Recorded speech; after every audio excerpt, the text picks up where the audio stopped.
دین علم سے دوری، قرآن اور حدیث سے دوری، اپنی خود کی پہچان سے دوری، اللہ رب العالمین کے بارے میں علم سے دوری، رسول اللہ صلی اللہ علیہ وسلم کے علم سے دوری، دین اسلام کے علم سے دوری، شریعت کے احکامات کے علم سے دوری، علم سے دوری.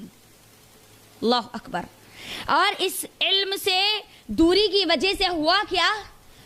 ہم باضابطہ تو مسلمان ہیں، لیکن اسلام کیا ہے؟ اللہ کون ہے؟ رسول اللہ صلی اللہ علیہ وسلم میرے رسول ہے. تو کیوں رسول ہے؟ مجھے زندگی کیسے گزارنی ہے؟ میرے زندگی کا طور اور طریقہ کیا ہے؟ بس ہم اس کے بارے میں نہیں جانتے.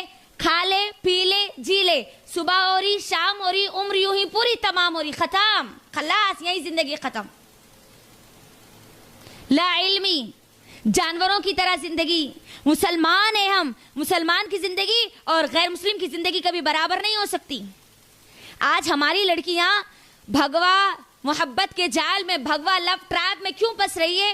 کیونکہ ان کو اسلام ہی معلوم نہیں ہے. پہلی چیز، اسلام اگر معلوم ہوتا تو ان کے لیے اتنا آسان نہیں ہوتا. اسلام چھوڑ کر کفر کو اختیار کرنا، اسلام چھوڑ کر غیروں کی گود میں جا کے بیٹھنا، اسلام چھوڑ کر غیروں کے بچوں کو جنم دینا، نہیں، اتنا آسان نہیں ہوتا. جس کو اسلام کی اہمیت پتا ہوتی ہے نا، وہ مر جائے گی، کٹ جائے گی، لیکن اسلام کو نہیں چھوڑے گی. تاریخ میں ایسی مثالیں موجود ہیں. اما سمیہ رضی اللہ تعالیٰ عنہ، کبھی غور کیا آپ نے؟ اما سمیہ رضی اللہ تعالیٰ عنہ بوڑھی ہے، بوڑھی ہے، خوبصورت جسم نہیں ہے، لیکن جسم کے اندر جو روح ہے نا، وہ ایمان بہت خوبصورت تھا، بہت خوبصورت تھا.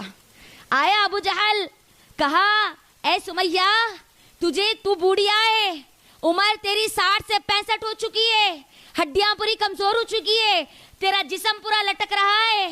تو اگر چاہے تو میں تجھے پوری دولت دوں گا، تجھے ملکہ بنا کے رکھوں گا، تو جو چاہے اپنی جتنی بچی کچی زندگی عیش و آرام میں گزار لے گی. بس تو اسلام چھوڑ دے، یہ ایمان چھوڑ دے، یہ محمد کی رسالت کو چھوڑ دے. کیا کہا انہوں نے؟ نہیں اے ابو جہل، تو مجھے دنیا کی چیزوں کے بارے میں کہتا ہے جس چیزوں کو مجھے چھوڑ کر جانا ہے. کیا حال ہوتا ہے؟ یاسر ہے نا، یاسر رضی اللہ تعالیٰ عنہ ان کے شوہر، بیوی سمیہ رضی اللہ تعالیٰ عنہ، عمار بیٹا ہے. اللہ اکبر.